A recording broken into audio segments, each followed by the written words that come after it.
Hi guys, welcome to Lisa Loves. Today I thought I would have a little walk through some of my DVDs. I did a horror shelf previously, but I've just took a random shelf to go through. It's got a bit of everything in there. If you did watch my previous vlog, you will already know I basically don't buy DVDs anymore. I get them occasionally as gifts. Years ago I used to get, I had a room, like when I used to collect VHS, I had got a room shelved, just wall-to-wall VHS. Also a lot of DVDs when that came in, but with moving house as much as I have done, it's just too awkward to books, massive vinyl collection that my husband has, and then also movies. So we ended up getting rid of most of them, sadly, and I've just kept a few that are favourites, or maybe ones that were picked up since then. But anyway, so I just thought I'd go through some that I've got here. So I've got a little pile. I love this movie. I'd never really hear other people talking about it. It's a very early Tom Cruise movie called All the Right Moves. He is an American football player in this. It's just really, really good. I've always, well, when I was a kid, when I was a teenager, I've always had a crush on Tom Cruise. And full frontal in this, guys. Okay. Very few women don't like this. Occasionally some don't, but most do. Dirty Dancing. It's a must. It's a staple in any woman's DVD collection. Heathers, Christian Slater was a favourite of mine back in the day. Really like this movie. It's when Christian Slater, Winona Ryder, used to be in everything also. It's a really, really good teen movie, this one. This is a triple pack which I bought for Legend. So we've got Willow, Ladyhawke, not Labyrinth, and Legend. I love Legend. Again, Tom Cruise. A very, very young Tom Cruise. But the devil in that movie is awesome. I don't think I've watched Ladyhawke as yet, so if you've seen it, if it's any good, let me know and I'll give it a watch, but I haven't seen that one. And getting a bit of a habit here. Tom Cruise again. Colour of Money, awesome movie. He is a pool shark in this one, or a, what is it they call it? Hustler, where he gets all the way through to the end, to the pool competition. Really good. Another of my favourites. Very nostalgic about the 80s, Stand By Me. Just a really, really nice little movie.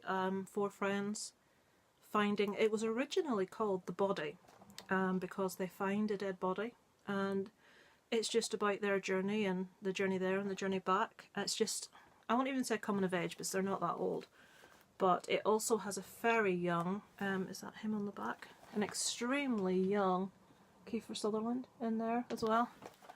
I very much doubt anyone that watches my channel won't have seen Stand By Me. Awesome movie. Empire Records. Liv Tyler, I love Liv Tyler. Got into her really because I'm a big Aerosmith fan, so I just love her dead. But this is such a good movie. If you haven't seen this, if you're a music fan, it's about this group of teenagers that try to save their music store called Empire Records. Really, really good. Really nice one. Back to the 80s. This is still shrink wrapped. Breakfast Club. Again, it's a must-have for any person in the 80s. When, what's her name? She used to be in everything. And then she disappeared for ages. Where is it? Where is it? Well, Judd Nelson, Molly Ringwald was in everything, but it's the girl that plays the goth in this one. Or is it? Ignore me. I'm maybe thinking of someone else. I think I'm thinking of Jennifer Jason Leigh, but I don't think it's her. For years I thought it was her. Now I'm looking at it, I don't think it is. Dear me. Natural Born Killers, also still shrink wrapped. Love this. Love Julia Roberts. Love, she's one of my favourite singers, and I've always loved her. What's her name? Juliette Lewis. This is one that a lot of people don't like. I really like this. It's a bit arty-farty in places, but it's basically Juliette and Woody against the world. I love Juliette Lewis as an actress. I always have done, but also she used to front an amazing punk band called The Licks, who me and Darren were lucky enough to see a few times, and they are amazing. She has since left them and she's touring with a new group now, but she's well worth going to see. It's like Mick Jagger reimagined as a woman. Amazing.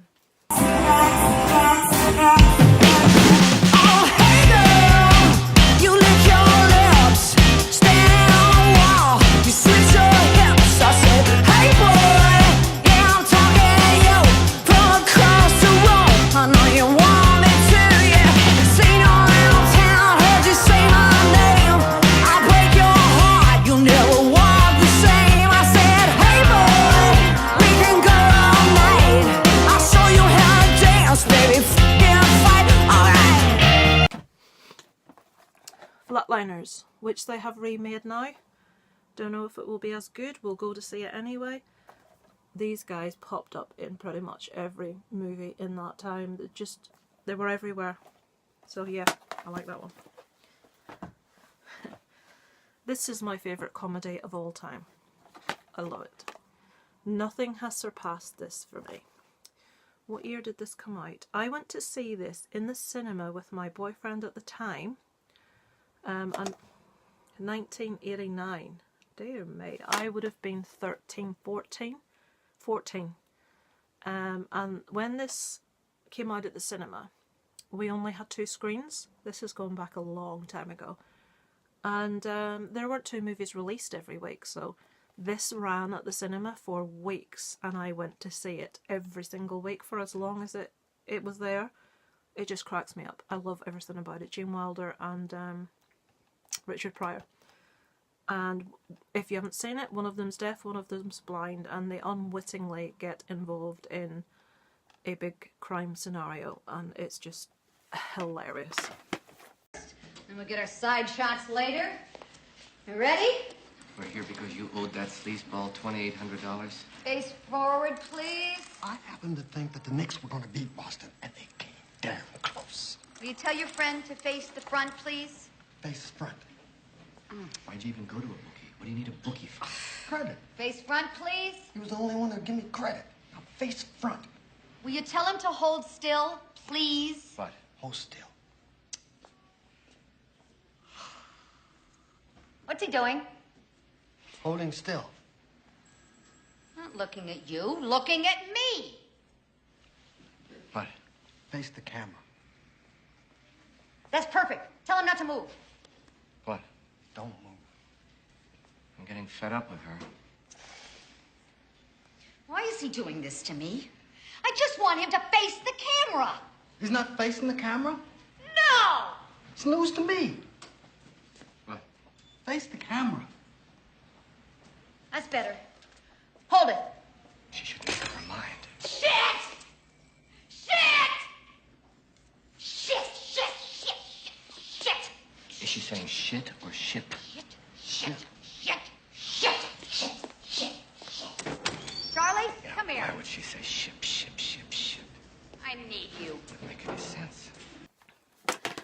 Again, another big favourite of mine, comedy-wise, Dirty Rotten Scoundrels. If you've seen this, Rupert, just genius, sheer and utter genius. It's hard for me not to drop lines from these, not to quote lines when I see these DVDs. If you've not seen it, and if I'm shouting random things about balls dropping, you're really going to think there's something wrong with me, so I'll not. If you've seen it, you'll know what I mean, though. Ruprecht, we have wonderful news. Diana and I are going to be married, and we are all going to live in Palm Beach. Ruprecht! Eat your food. Excuse me. May I go to the bathroom first? Of course you may.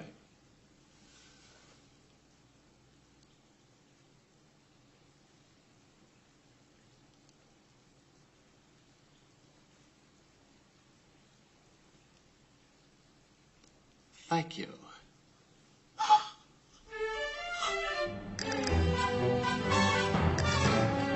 Driving relaxes, Ruprecht.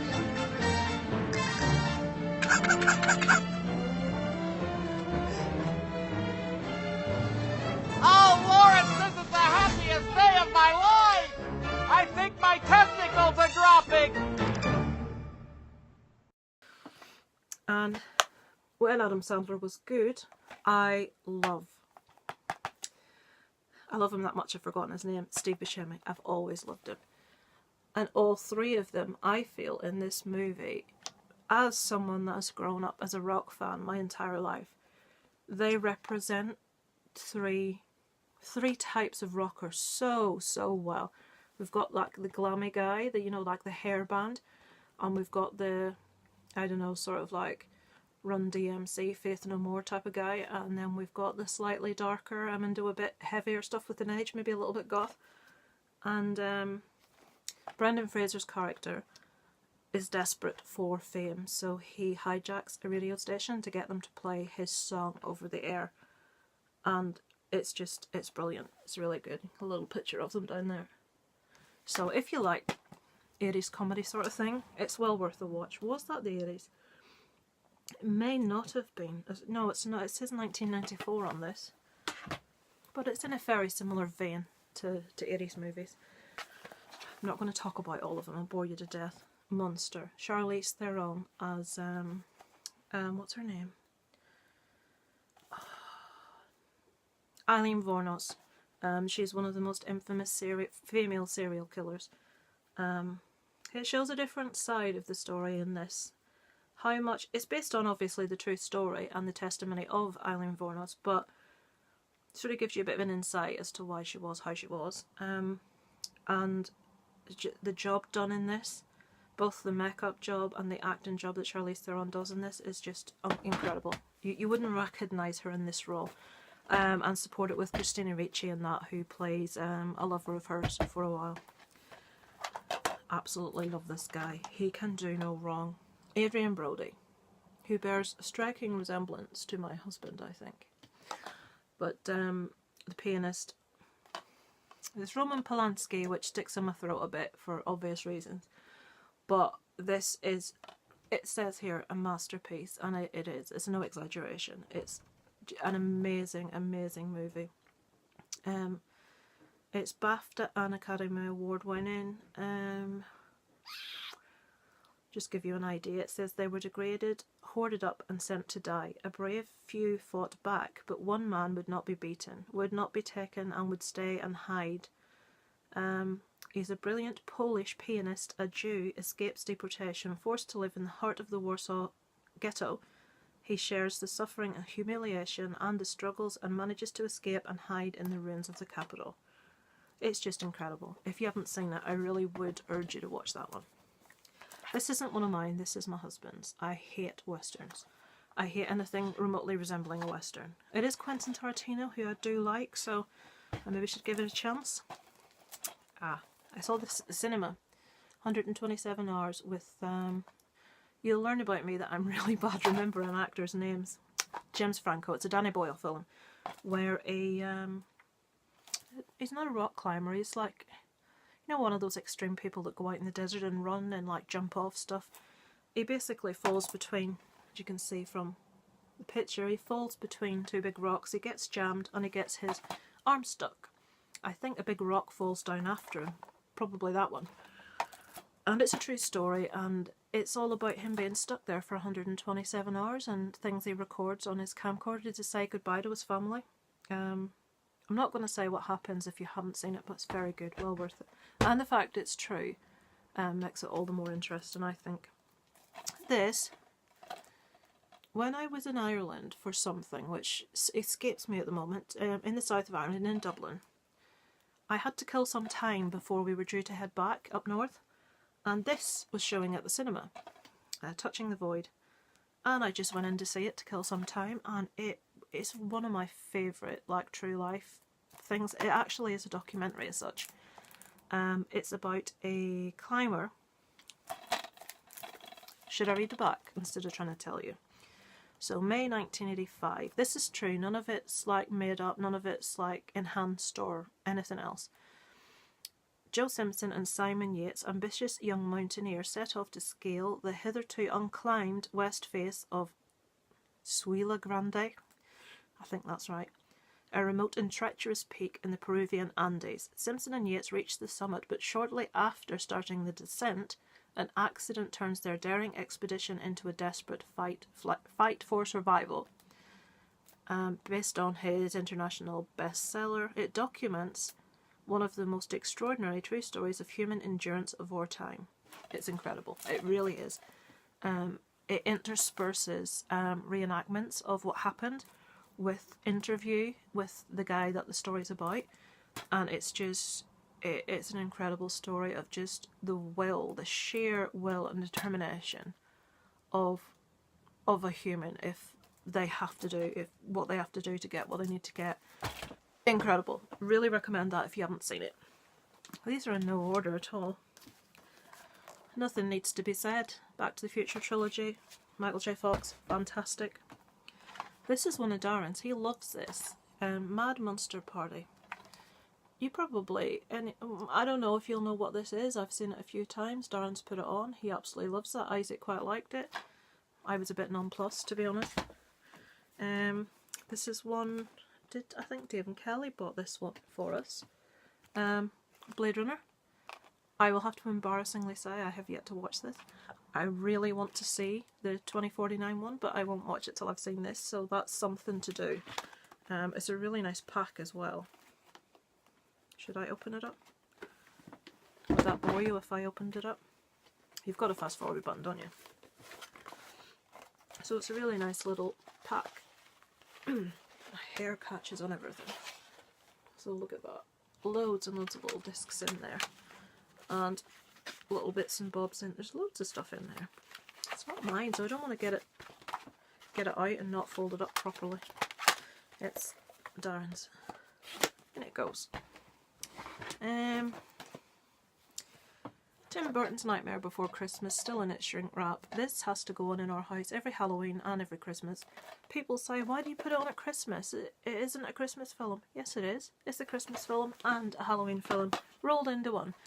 And when I managed, for anybody that doesn't know, I used to manage a Blockbuster, which I think is where the love of movie, well, I loved movies prior to that, but it's where the real fixation with movies came from. And I always play this in the store all through Halloween and all through Christmas. So anyone that comes into the shop is getting this in their ear hole. Unbreakable. One of the movies with my favourite ever quote in there about Mr. Glass.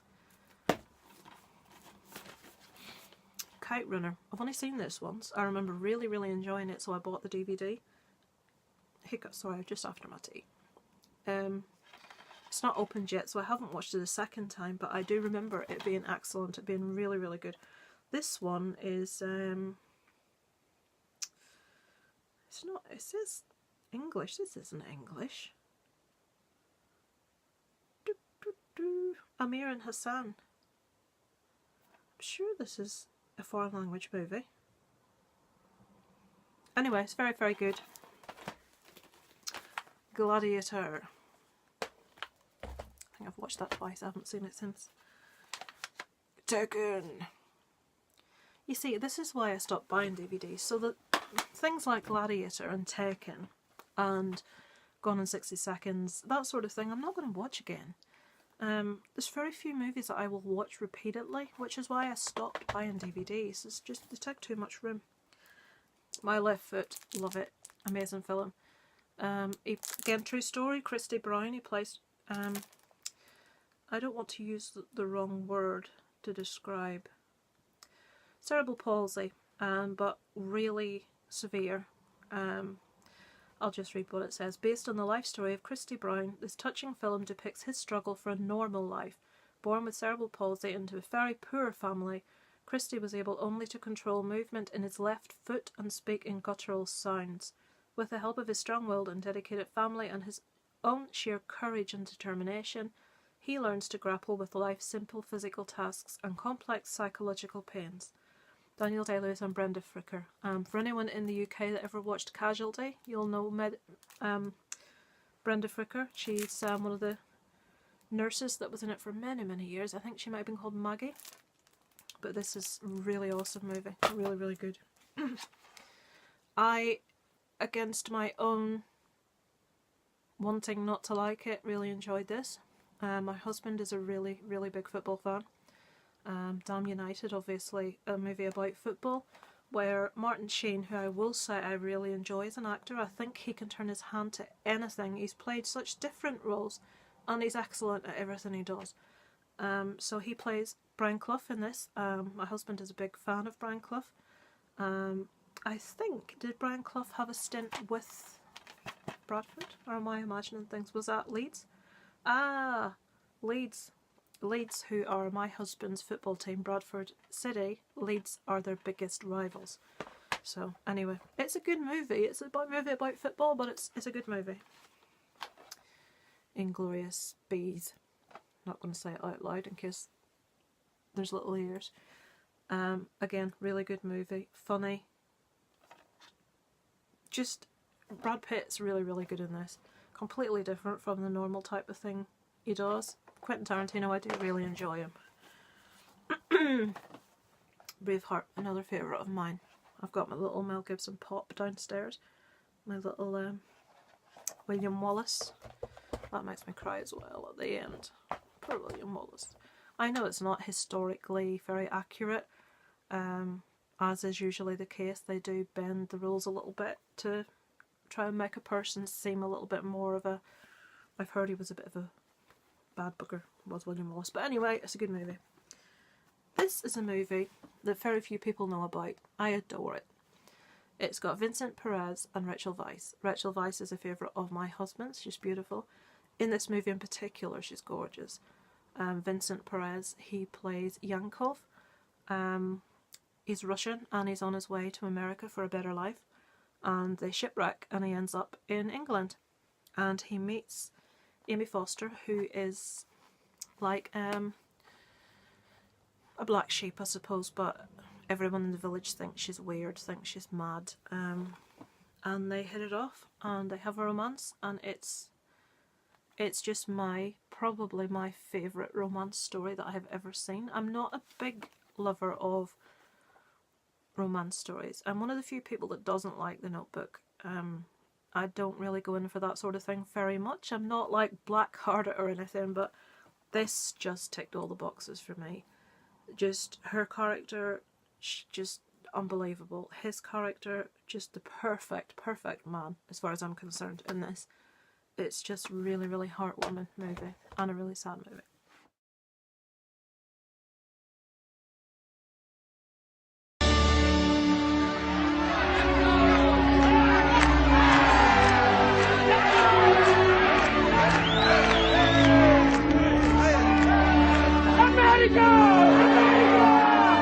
For the dreams of his people and the hope of a better life, one man would risk everything. And on a distant shore, a woman with a secret would remain an outcast. Bad you were conceived and bad you remain. Until one night, destiny changed their lives forever. In a place of isolation, There's a beast in the yard! he was treated as an outsider. He meant no harm. In a woman of mystery, he found comfort. Can you eat this? If you weren't such a helpless idiot, I'd suspect unnatural practices. Never saw such a thing. The sea. That's where you came from. In her heart, he found a passion. That man is dangerous. You must be mad yourself, girl, to take up with a man who is surely wronged in the head. And in a town that turned against them, there's been talk in the parish about your Amy. They shared a love that could never be destroyed.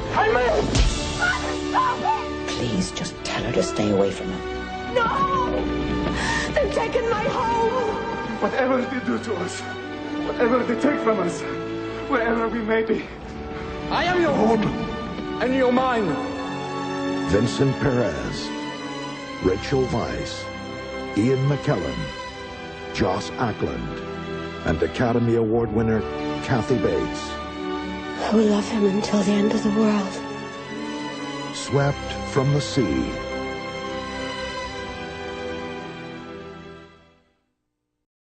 Right, last little pal, guys. Full Metal Jacket. I haven't seen it in years. I remember liking it when I first saw it. This is my husband's. Starfleet. He rants and raves about this, that he used to watch when he was a kid. He got it trying to convince me it was a good idea because Brian May did the soundtrack from Queen, but it's just not my cup of tea. It just isn't. That's Darren's as well. Good, the Bad and the Ugly. It's a western, so it can go.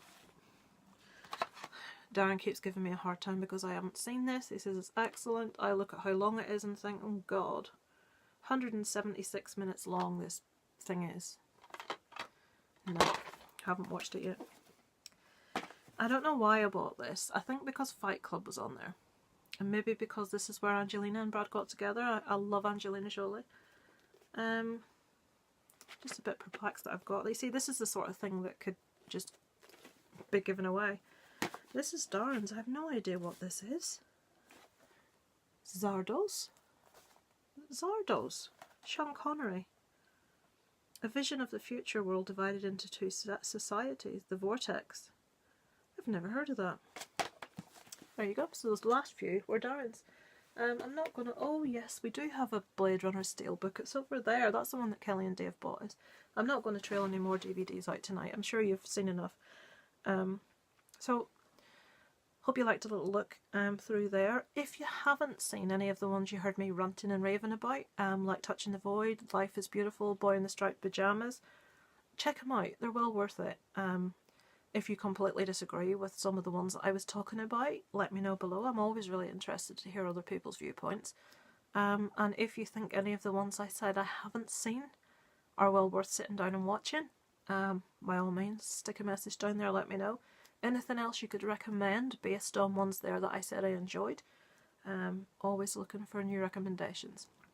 I have been watching quite a few movies at the minute, just new releases, stuff off Netflix, just bits and bobs. I usually watch one a day if I can. Yesterday I watched 3.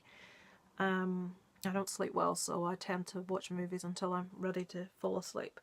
So I'm going to be doing a little March catch-up at the end of the month, so I will let you know what I liked and didn't like when we get round to there. So now, because the little boy is out at some sports practice, I will go and have a little go on my Walking Dead game that I bought today. So, over and out from Lisa Loves.